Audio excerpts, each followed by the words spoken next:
There is a ritual in every silent victory. You learn to move through rooms and conversations as a predator moves through the dark, unnoticed, unthreatening, yet always present. Your influence does not scream, it seeps. It creeps into decisions, into thoughts, into actions of others. And they do not see it, cannot stop it, and will never understand it. And when they finally realize the subtle shifts, the quiet manipulations, the inevitability of their own compliance, it is too late. You have won without words, without confrontation, without alerting them to your strategy. You have seen the weakness and exploited it. You have witnessed pride collapse into fear, certainty shatter into doubt, and authority submit to your invisible hand. This is the brutal beauty of silence. And yet, with all this power, comes a shadow. The knowledge that true mastery isolates you. That in the very act of observing and controlling, you are cut off from the naive warmth of connection, from the comfort of shared ignorance. That those who cannot understand your restraint, who cannot grasp the weight of your silence, will never truly see you, will never truly touch you, and will always fear the storm that they sense but cannot name. You carry the loneliness of gods, the patience of assassins, the calm of those who have peered into the abyss and chosen not to scream. And as you stand at the edge of perception, watching the reactions of those who are blind to your methods, you realize the ultimate truth. Silence is not just power. Silence is inevitability. And inevitability is terrifying. And in that stillness, in that deliberate quiet, you feel it. A shift in the air, a tremor in the minds of the weak, a subtle acknowledgement that they are being studied, measured, outmaneuvered without ever knowing the game has begun. They will panic, they will flail, they will expose themselves.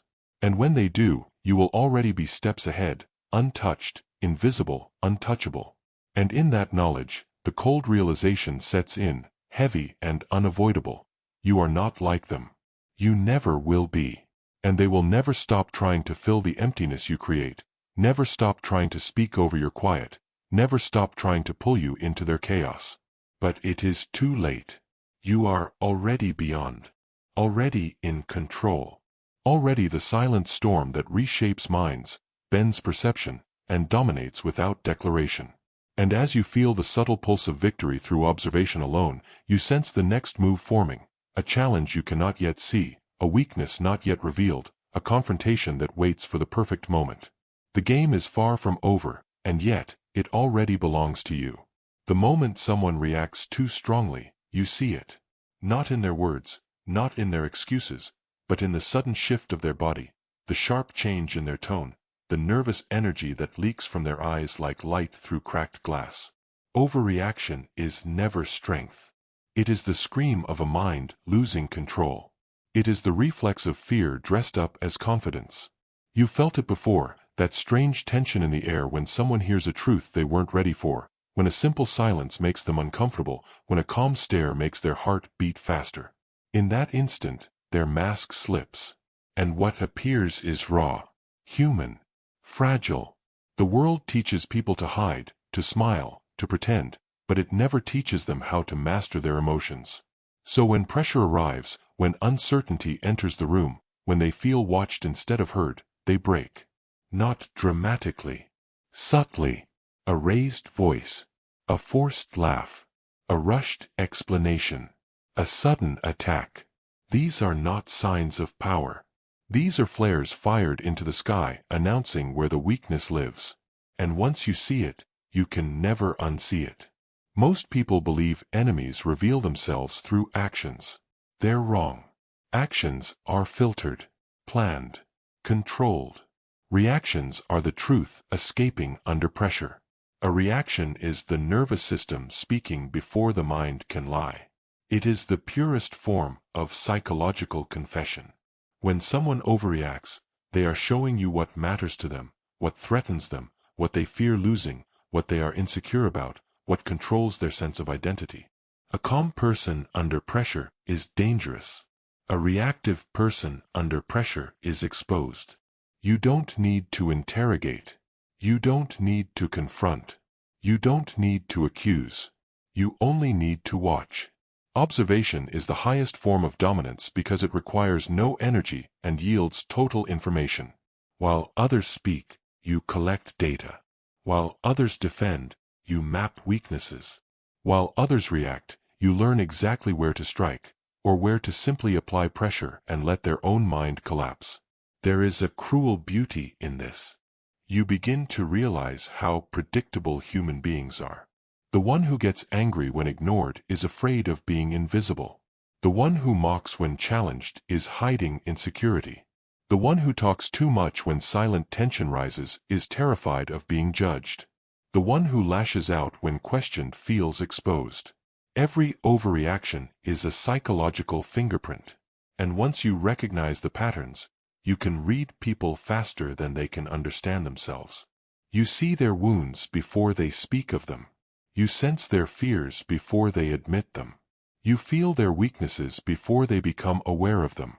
And this knowledge changes you. It makes conversations feel slower. It makes conflicts feel unnecessary. It makes emotional people feel transparent. The dangerous part is not that people overreact. The dangerous part is that they don't realize they're doing it. They believe they're defending themselves. They believe they're standing strong. They believe they're in control. But control is quiet. Control is still. Control does not rush to respond. Control does not need to explain. Control does not shake when challenged. Overreaction is loss of power in real time. It is the mind slipping on its own emotions. And when you understand this, you stop engaging in battles. You start designing environments where reactions reveal everything. A pause in conversation. A neutral stare. A delayed response. A simple question asked calmly. These small things act like psychological pressure points. The weak crack immediately. You've probably noticed it in your own life. The person who explodes when you don't reply fast enough. The one who becomes defensive when nothing accusatory was said. The one who feels attacked by simple observations. Their mind is already at war. And when you step into their world without emotion, without urgency, without fear, it disrupts their balance. They feel naked. They feel seen. And that feeling terrifies the untrained mind. So they react harder, louder, faster. And in doing so, they hand you their psychological blueprint. Enemies are rarely the loud aggressive ones. The loud ones are just emotional. The real enemies are the ones who smile while watching you, who stay quiet while measuring you, who remain composed when tension rises. But those people are rare. Most humans are ruled by impulse. That's why observation is so powerful. Because most minds are not built for pressure. They're built for comfort. And when comfort disappears, truth surfaces. Once you master this, you no longer fear confrontation. You no longer fear conflict. You no longer fear manipulation. You see it forming before it happens. You feel the emotional temperature of a room. You sense when someone is about to slip. You notice when their breathing changes, when their voice tightens, when their posture stiffens. These are not random movements. They are the body reacting to psychological threat. And that threat is awareness. People can lie with words. They cannot lie with reactions. The body always speaks first. The nervous system always tells the truth. That's why poker players study micro-expressions. That's why interrogators watch breathing patterns. That's why predators in nature wait for sudden movements. Reaction equals vulnerability. Stillness equals power. When someone overreacts to you, it means you touched something important. It means you brushed against fear, ego, insecurity, or desire. And those are leverage points. Not for cruelty, for control. You now know what moves them. You now know what destabilizes them. You now know what can be used to influence outcomes. And influence is the real currency of power. This is why the calm person always wins in the end. While others burn energy in emotional storms, the observer stays cold, collecting, adjusting, calculating. While others reveal everything through anger, defensiveness, and urgency, the observer remains unreadable. And unreadable minds are terrifying to emotional people. They don't know where they stand with you. They don't know what you're thinking. They don't know how to manipulate you. And uncertainty eats at them. So they test. They provoke. They poke.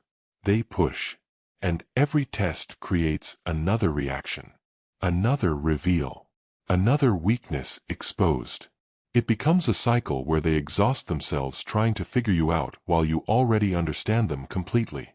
Over time, this dynamic shifts power naturally. You don't need to dominate openly. You don't need to threaten. You don't need to compete. Their own mind does the work for you. They grow anxious around you. They become careful with their words. They second-guess their actions. They feel smaller in your presence without knowing why. And that is psychological dominance in its purest form. But there's a dark truth hidden beneath this mastery. Once you start seeing reactions clearly, you can't unsee human fragility. You begin to notice how most people are driven by fear of rejection, fear of being seen, fear of losing control, fear of not being enough. And it creates distance. Emotional distance. Because when you understand the mechanics behind behavior, the drama loses its power. The insults feel hollow. The anger feels childish. The manipulation feels obvious.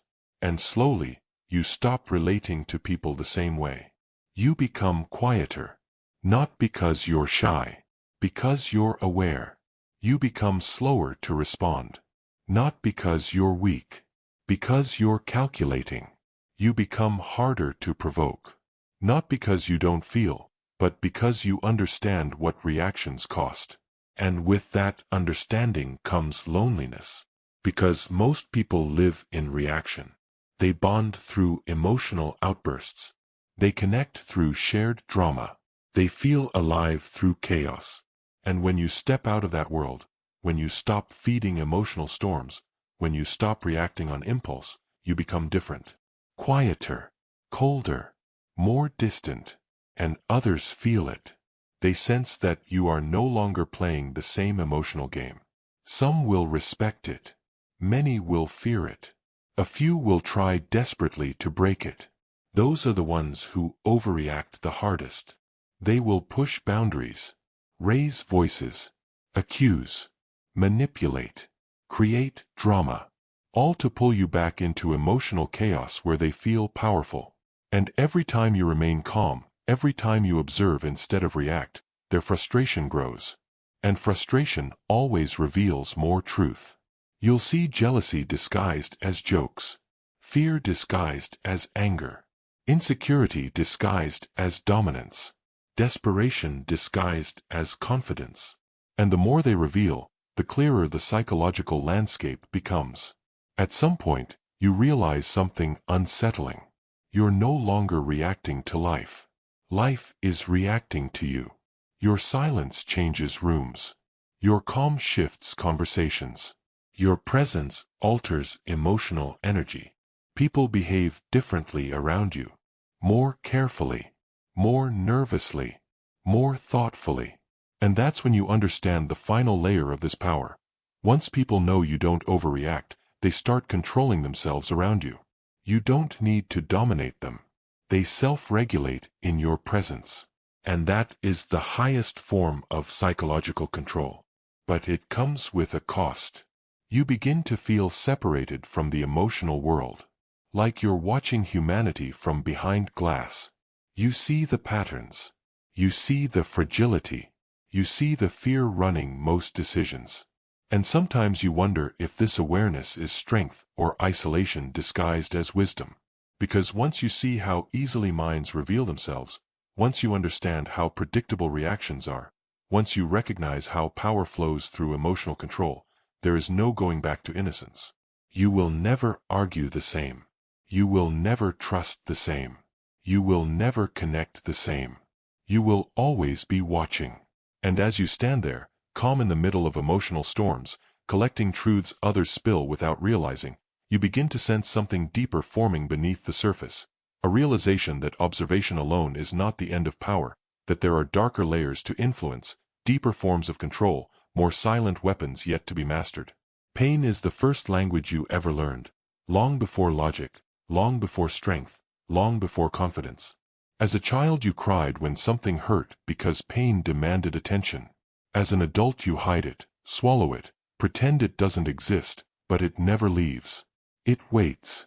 It sits in the background of every decision, every relationship, every risk you're too afraid to take. Most people spend their entire lives running from emotional pain, building distractions, chasing comfort, numbing themselves with noise, validation, pleasure, and endless movement. They believe pain is the enemy. They believe suffering is weakness. They believe feeling deeply makes them fragile. And that belief keeps them small, predictable, and easy to control. Because the person who cannot face pain will always obey whatever promises relief. You felt it in the quiet hours. The heaviness in your chest when no one texts back. The sting when you realize you were never truly chosen. The slow ache of being surrounded yet unseen. That pain isn't random. It's shaping you whether you realize it or not. The question is not whether pain will change you. The question is who controls that change. You or the world that caused it. Most people let pain carve them into victims. They become softer, needier, angrier, desperate for approval, desperate for comfort, desperate to escape themselves. Their identity becomes built around avoiding discomfort. Every choice they make is filtered through fear of feeling bad again. And that is how emotional pain becomes a leash. But there is another path. A darker one. One few are willing to walk because it requires staring directly into what hurts instead of running from it. When you stop resisting pain, something strange happens. It loses its power to break you and starts revealing you. Pain strips away illusions. It removes false confidence. It exposes the weak stories you told yourself about who you were and how the world works. It burns down the fake identity built on approval, comfort, and emotional safety. And in the ashes, something sharper begins to form. Emotional pain is pressure. And pressure either collapses you or forges you. There is no neutral outcome. Every heartbreak, every betrayal, every humiliation, every rejection is shaping your nervous system, your beliefs, your reactions, your self-image. The world understands this instinctively. That's why fear is used to control populations. That's why shame is used to control behavior. That's why rejection hurts more than physical pain. Emotional suffering is one of the strongest conditioning tools that exists. And if you do not master it, you will be mastered by it. When pain hits most people, they spiral. They overthink. They seek comfort. They lash out. They cling. They beg for reassurance. They run back to what hurt them because familiar pain feels safer than the unknown. This is not weakness of character. It's biology. The brain wants relief. The nervous system wants stability. And emotional pain triggers survival responses. But survival mode is not power mode. Survival mode makes you reactive, impulsive, short-sighted, and easy to influence. Every advertisement, every manipulation, every toxic relationship feeds on this response. Hurt people are predictable. But when you choose to sit inside emotional pain instead of escaping it, when you let it wash through your body without numbing it, without running, without reacting, you start to notice something terrifying and empowering at the same time.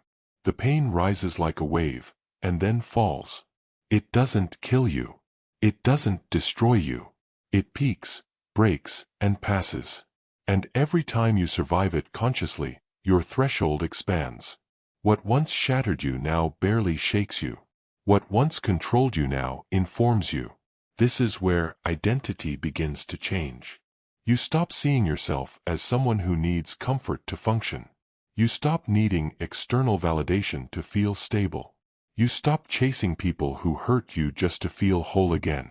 Your nervous system becomes calmer. Your mind becomes clearer. Your reactions slow down. And with that calm comes power. Because the person who is not controlled by emotional pain is no longer easily manipulated. Think about it. If rejection no longer destroys you, no one can control you with approval. If loneliness no longer terrifies you, no one can trap you in toxic connections. If failure no longer humiliates you, no one can stop you from taking risks. If criticism no longer wounds you, no one can silence you. Mastery of pain is mastery of freedom. This is why the strongest people you've met always seem calmer. It's not because life was easier for them. It's because life broke them repeatedly, and instead of collapsing, they adapted. They allowed pain to restructure their psychology. They stopped seeing suffering as punishment and started seeing it as training.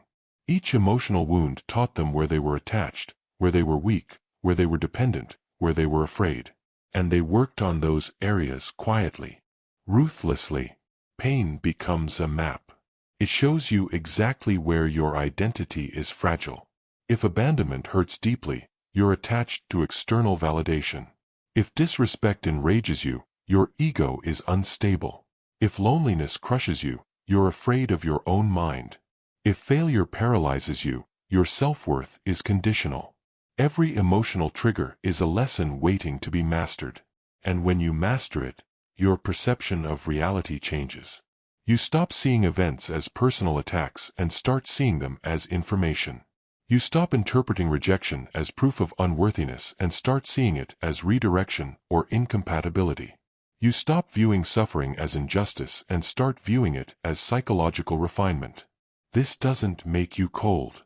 It makes you clear. Clarity is dangerous. Clear minds are hard to manipulate. Clear minds are hard to shame. Clear minds are hard to scare. And that is why society subtly encourages distraction, comfort, and emotional numbing. Because a population that avoids pain is easy to guide. A person who has mastered pain is unpredictable. As your tolerance grows, so does your dominance. Situations that emotionally overwhelm others barely register to you. Conversations that provoke anger no longer move you. Loss that breaks people simply teaches you. You begin operating from observation instead of reaction. From strategy instead of emotion. From awareness instead of impulse. And others feel it. They sense your calm. They notice your unshaken presence. They feel your emotional independence. And it unsettles them. Because most people live ruled by feelings they don't understand. When you no longer move with the emotional crowd, you stand apart. But here's the brutal truth no one likes to admit. Mastering emotional pain slowly separates you from the emotional world. You relate less to drama. You feel less urgency. You crave less validation. And with that comes distance. You may sit in rooms full of people and feel alone. You may love without dependency. You may lose without devastation. And while this brings power, it also brings solitude. Because most humans bond through shared emotional chaos. They connect through complaining, reacting, venting, and spiraling together. When you rise above that frequency, you don't fit as easily anymore. You become calmer, stronger, quieter, and lonelier. But that loneliness is different. It's not emptiness. It's space. Space to think clearly. Space to see patterns. Space to choose instead of react. Space to build an identity that isn't controlled by fear of pain. And once you reach that point, something irreversible happens. You no longer fear suffering. Which means the world loses its main weapon over you. No threat feels as heavy. No rejection feels as final. No loss feels as devastating. And when fear disappears, power quietly takes its place. But as this transformation settles into your bones, as your perception sharpens and your emotional armor forms, you begin to sense another layer beneath it all. A realization that mastering pain is only the beginning, that there is an even colder form of strength waiting, one where silence, distance, and withdrawal become tools more powerful than confrontation ever was. Rejection is not a failure. It is a revelation. When the world turns away, when invitations stop coming, when eyes slide past you without recognition, it is exposing something raw and undeniable. The truth about who belongs and who does not, about who notices and who does not, about who fears you and who does not. Most people fear rejection because they do not understand it. They see it as a wound, a punishment, a sign of inferiority. They panic. They chase approval. They twist themselves to fit the shape others demand, constantly reshaping identity like clay under the hands of strangers. But isolation, true isolation, teaches differently. Isolation strips away pretense. It removes the need for validation. It exposes the empty social rituals people cling to in order to feel significant. In the absence of approval, the masks fall. People reveal who they are, and the herd's illusions are shattered.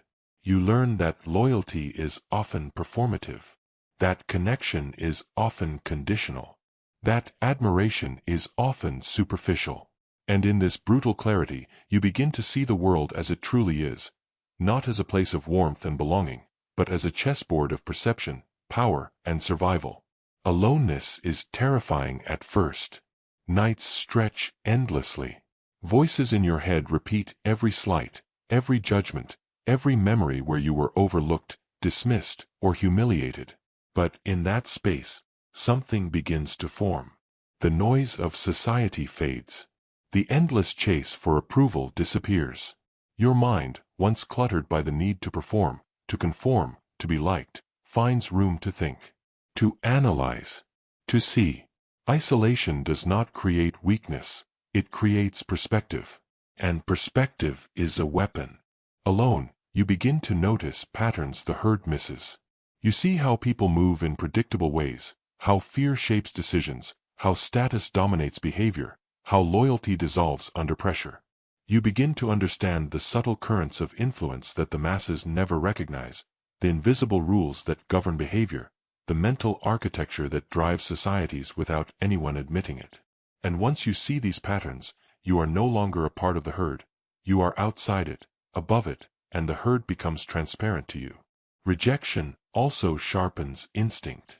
The person who is constantly accepted can afford blindness. The one whose existence is validated daily rarely develops a mind that observes deeply, that calculates, that anticipates. But when you are cast aside, when doors close and people ignore your presence, your senses heighten. Every gesture, every tone, every glance becomes data. Every interaction is analyzed. You learn to read subtleties others overlook. You notice the hesitation before an insult, the micro-expression of concealed envy, the quick adjustment of posture when hierarchy is threatened. In solitude, you become a predator of perception. The herd continues in ignorance, but you see the tracks in the grass, the footprints of thought, the ripple of unspoken intentions. And from this, strategy is born. But this clarity comes with a cost. Social rejection is a hammer that breaks illusions. It tells you you do not belong, not because you are unworthy, but because belonging is rarely earned, it is granted, manipulated, and negotiated. And the herd, in its mindless patterns, will always exclude those who do not conform to immediate expectations. Most flinch. Most bend. Most seek comfort and acceptance instead of truth. But you cannot. Once you glimpse the machinery of social dynamics, the chains of expectation, the invisible hands guiding behavior, there is no returning to ignorance. You are forever separate, forever observing, forever calculating. And that separation, while isolating, is also liberating. The herd cannot touch you in their ordinary ways. Their praise, their scorn, their subtle manipulations lose their control over you. You feel freer, sharper, more untouchable. Isolation also magnifies the mind's own power. Without the constant noise of social interaction, without the need to respond, explain, or please, the mind turns inward. And what it discovers there is terrifying and beautiful. You see your own weaknesses without distraction. You see your attachments, your fears, your dependencies, your tendencies to seek comfort at the cost of strength. You see how often you compromise, how often you hide, how often you pretend. And in that recognition, you gain choice. You can reconstruct. You can build. You can become someone whose perception is not shaped by applause or rejection, but by calculation, observation, and deliberate intent. You can develop a mental architecture stronger than any social approval, a framework for strategy unshaken by popularity, fear, or opinion. The world cannot know this process. People who are constantly surrounded cannot understand it. They assume loneliness is a weakness. They whisper about isolation as if it marks failure. They pity those who are alone, never realizing that solitude is the forge of minds capable of seeing beyond superficial hierarchies. They are comfortable in their blindness. They are sedated by belonging. And you, outside of their comfort, begin to notice everything. Every motive, every tension, every imbalance in power, every opportunity others cannot perceive because they are busy performing, conforming, and pleasing. But even mastery of observation is not enough. Isolation is also emotional crucible. Rejection brings pain, sometimes sharp, sometimes dull, always persistent. You confront the truth of who you are and how little the world may care. And in this confrontation, the ego is tested. The identity you built through imitation, approval, and performance may crumble. You may feel exposed, small, unseen, insignificant. But the strong do not flee this exposure. They lean into it. They use the solitude and rejection as instruments. Pain and absence become mirrors. Every sting of exclusion teaches how others value, fear, or underestimate you. Every ignored invitation illuminates who is weak and who is powerful. Every lonely night teaches endurance, focus, and the power of self-reliance. In isolation, the mind sharpens like a blade. This strategic clarity that emerges from rejection is unmatched. While the herd chases attention, approval, and comfort, you move silently, calculating, observing. You understand where influence can be applied. You anticipate reactions. You measure desire, fear, and ambition in ways the crowd cannot even perceive. The herd is busy performing for each other. You are busy reading them. And reading them, without engaging, without arguing, without proving yourself, is more powerful than any loud confrontation. Rejection also forces a brutal truth. Belonging is rarely earned. Approval is conditional. Loyalty is transactional. Most connections exist only until they no longer serve the fragile emotional structures people hide behind. And when the veil is lifted by isolation, you understand, your identity must be self-generated. Your perception must be self-governed. Your strategy must be independent. You cannot rely on applause, inclusion, or validation for guidance. The herd operates in reaction. You operate in observation. And that difference separates predators from prey, masters from followers, the aware from the blinded. There is also an unspoken advantage. Isolation allows imagination and planning to flourish without interruption. Without peers' judgments, without social pressure, without noise, the mind can envision scenarios, outcomes, manipulations, and strategies with clarity unattainable in crowds. Each idea can be tested mentally, refined, and executed in silence. The herd cannot compete with this depth of foresight because they are distracted by their own needs, social drama, and immediate reactions. You become a silent architect, shaping outcomes before they even occur, seeing the map while others stumble blindly through the terrain. And yet, the darkness of isolation is not comfortable. It tests patience. It tests desire. It tests emotional endurance. You must sit with yourself, with your fears, with your doubts, with your desires, and not flinch. You must allow the sting of absence to wash over you without seeking refuge. You must let the rejection of the world refine you rather than define you. Only then does the strategic clarity emerge fully, a clarity so sharp that when you re-enter the social landscape, you are no longer participating in its chaos. You are navigating it as a predator navigates its territory, invisible, silent, unstoppable. The herd may never understand this process. They may mock, pity, or fear you. They may whisper about your absence. They may mistake observation for passivity. But while they are entangled in superficial connections, their attention to you irrelevant or anxious, you are building a mental architecture far beyond the reach of ordinary people. Every slight, every rejection, every excluded invitation becomes a lesson, a data point, a refinement of strategy. Isolation teaches patience. Isolation teaches observation. Isolation teaches inevitability. And inevitability is terrifying to those still trapped in the herd. They move reactively, emotionally, predictably. You, outside, calculate, observe, anticipate. You know where influence will land, how tension will rise, who will act impulsively, and who will falter under pressure. And when the moment arrives, you act with precision, not with force. Because the herd's weakness has already been revealed through absence, observation, and rejection. The game has been played silently. You already know the outcome. But here is the most profound truth of all. The solitude that sharpens strategic clarity also awakens self-mastery. You see the herd's rules and realize you are no longer subject to them. You understand that inclusion is optional, that approval is irrelevant, that connection is a tool, not a necessity. And with that understanding comes freedom, quiet power, and the ability to move unseen while the world reacts blindly.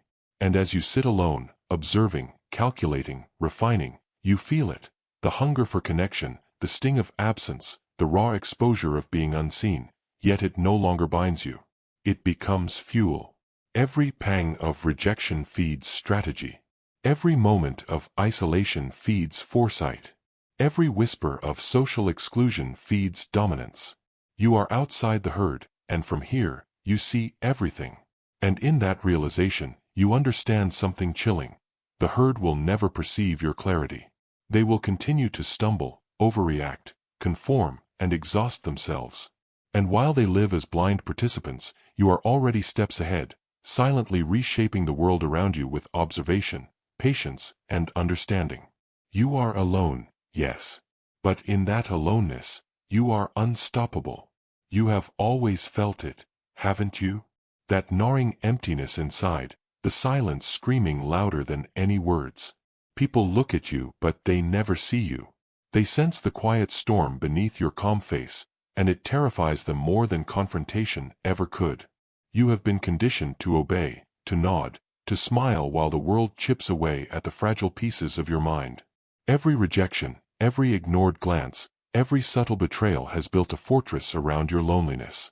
But in that isolation, something awakens, a cold clarity, a realization that words are chains, that arguing only feeds the illusions of those who wish to control you. Every social mask you wore, every compromise you made, has taught you that the strongest victories are invisible, that true power does not shout or plead. You are alone because they cannot touch what you have become. You have learned what most will never understand, that silence is not emptiness, it is a weapon. And in this quiet, the world becomes malleable, the weak crumble under your gaze, and the truth, brutal, inescapable, becomes yours to wield. You speak, but the world does not listen. Every syllable that leaves your lips becomes a thread, easily snapped, meaningless in the weight of reality. Words are fragile. They are brittle tools, illusions of influence, promises that vanish the moment they are voiced. You have tried. You have shouted, argued, explained yourself, defended your place, and every time, the outcome was the same, invisible, unseen, unfelt. And slowly, over countless interactions, you began to notice the pattern. The weak rush to speak because they fear silence. They fill empty spaces with sound, hoping to drown others, hoping to impress, hoping to matter. But you have learned a different truth. You have watched the world carefully, noting the twitch of the eye, the quiver in the voice, the subtle flinch at a glance. You have learned that people betray themselves, not through what they say, but how they react to the unspoken. Every outburst, every defensive gesture, every desperate justification is a window into their mind. And the cruel revelation that dawns upon you is unbearable at first. Most people live as prisoners of their own reactions, shackled by their need to respond, to argue, to prove themselves. They are weak, and their weakness is obvious. You feel it in the quiet moments, in the lull of conversation, when words are no longer flying, when the empty room hums with tension and observation. That is the space where power exists. Not in shouting, not in convincing, but in the invisible currents beneath the surface. The moment you stop speaking, you strip away the pretense. You remove the bait that keeps the weak anchored to their illusions. You remove the invitation for their defense. They panic. They expose themselves. They reveal their strategies, their fears, their insecurities, all because you did not react. Because you chose silence. Silence is not empty. Silence is a mirror. Silence is a blade sharper than any tongue. It slices through ego, through pride, through the delicate constructions people build around themselves to appear strong. And it is in that silence, in that deliberate stillness, that you begin to dominate. Every argument you ever engaged in, every debate you lost, every confrontation you thought would prove your superiority, was wasted energy. Words can be twisted, logic can be countered, facts can be ignored. The weak do not bend to truth. They bend to pressure, to manipulation, to the invisible hand that nudges them toward discomfort. And what is discomfort but the first step toward control? When you speak, you give them a chance to armor themselves. When you speak, you step into their arena and accept their rules. But when you remain silent, you reject their battlefield. You remove their control. You force them to navigate the void, to confront the emptiness that they cannot fill with lies or attacks. And they flail. They rage. They try to manufacture meaning where none exists. And in that flailing, in that desperate scramble for dominance, you see their mind laid bare. You see every strategy, every weak point, every flicker of vulnerability. And you learn to move, unseen, untouchable, like a shadow crossing the edges of perception, shifting the game without ever entering the fight. This understanding transforms you. At first, it terrifies, because realization is brutal. The world is not built on fairness. It is not built on justice or understanding. It is built on perception, on dominance, on the silent hierarchies of fear and respect. People will respect what they cannot touch, what they cannot comprehend, what they cannot provoke. And to be invisible in action is to be unstoppable. The more you speak, the more you feed them, the more you strengthen their illusions of control. Words are compromises. Silence is absolute. It is a fortress, a weapon, and a lens through which you observe weakness and exploit it. And in this realization, you begin to feel the loneliness that accompanies true power. No one understands the restraint you practice. They cannot fathom the patience required to let their own minds betray them without interference. They do not see the careful calculations, the mental conditioning, the slow, deliberate cultivation of dominance that comes from restraint. They see only stillness. They see only quiet. And in their misunderstanding, they fear you. The fear you evoke is not from confrontation but from anticipation. Every glance, every hesitation, every nervous tick in a conversation is amplified by the absence of your voice. They do not know what you are thinking. They cannot predict your move. And because the world is conditioned to respond to noise, they panic in the vacuum you create. Silence becomes a psychological prison. They pace, they strategize, they exhaust themselves trying to fill the emptiness. And while they tire, you grow stronger. Every internal victory, every observation, every subtle manipulation achieved without a single word spoken is cemented in the architecture of your mind. You begin to see yourself as both observer and executioner, both invisible hand and silent storm, shaping outcomes without ever entering the debate, without ever accepting their rules. It is intoxicating. It is terrifying.